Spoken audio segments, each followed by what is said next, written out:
1913 में दादा साहेब फाल्के, एक visionary film maker, India को पहली फुल लेंथ फीचर फिल्म राजा हरिश्चंद्र लेकर आए। इस साइलेंट फिल्म ने इंडियन सिनेमा की शुरुआत की। 1930 के दशक में साउंड का दौर आया। 1931 में इंडिया की पहली टॉकी आलम आरा ने पूरे देश में धूम मचा दी। ये शुरुआती फिल्में अक्सर मिथोलॉजिकल या हिस्टोरिकल, आज हम जिसे बॉलीवुड कहते हैं, उसकी नींव रखी।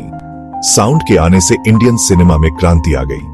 अब एक्टर्स के पास आवाज थी और म्यूजिक, जो इंडियन कल्चर का एक अहम हिस्सा है, फिल्मों में अपनी जगह बना ली। 1930 और 40 के दशक में बॉम्बे टॉकीज, प्रभात फिल्म कंपनी और न्यू थिएटर्स जैसे स्टूडियोज का उदय हुआ और हर एक ने इंडस्ट्री के ग्रोथ में योगदान दिया।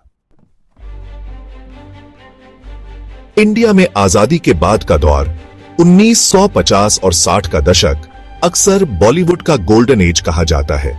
इस दौर में राज कपूर, गुरु डट और बिमाल रॉय जैसे लेजेंडरी फिल्म मेकर्स का उदय हुआ।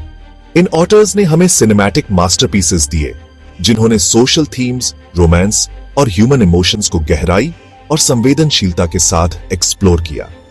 1957 की प्यासा, 1959 की कागज के फूल, 1957 की मदर इंडिया और 1960 की मुगल ए आजम जैसी फिल्मों ने स्टोरी टेलिंग, सिनेमाटोग्राफी और म्यूजिक में नए बेंचमार्क सेट किए।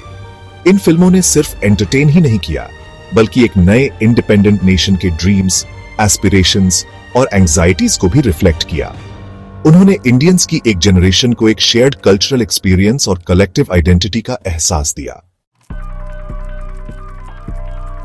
1970 और 80 के दशक में मसाला जॉनर का उदय हुआ।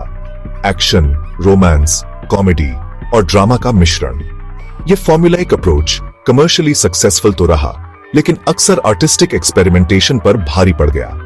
अमिताभ बच्चन अपने एंग्री यंग मैन पर्सोना के साथ इस ईरा का चेहरा बन गए। 1999 के दशक के अंत और 2000 के दशक में एक तरह का रिसर्जेंस देखा गया। इंडिपेंडेंट फिल्म मेकर्स ने कन्वेंशंस को चैलेंज करना शुरू किया, रियलिस्टिक थीम्स एक्सप्लोर किए और नैरेटिव्स के साथ एक्सपेरिमेंट किया। मल्टीप्लेक्सेस के आने से इन डाइवर्स वॉइसेस को एक प्लेटफॉर्म मिला। इस एरा में राम गोपाल वर्मा, मणि रत्नम और करण जौहर जैसे ऑटर्स का उदय हुआ। आज बॉलीवुड एक ग्लोबल फिनोमिनन है। Vibrant colours, foot tapping music और इलैबोरेट डांस सीक्वेंसेस ने दुनिया भर के ऑडियंसेस को मोहित कर लिया है। मिडिल ईस्ट और अफ्रीका से लेकर साउथ ईस्ट एशिया और वेस्ट तक बॉलीवुड की एक बड़ी फैन फॉलोइंग है।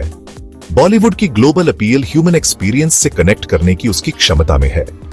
लव, लॉस, फैमिली, बिट्रेयल, ये यूनिवर्सल थीम्स कल्चरल बैकग्राउंड्स की परवाह किए बिना व्यूअर्स के साथ रेजोनेट करते हैं। जैसे जैसे बॉलीवुड का विकास होता जा रहा है, न्यू टेक्नोलॉजीज को अपना रहा है और जेनरस के साथ एक्सपेरिमेंट कर रहा है, ये ग्लोबल स्टेज पर इंडियन कल्चर का एक पावरफुल एम्बेसडर बना हुआ है।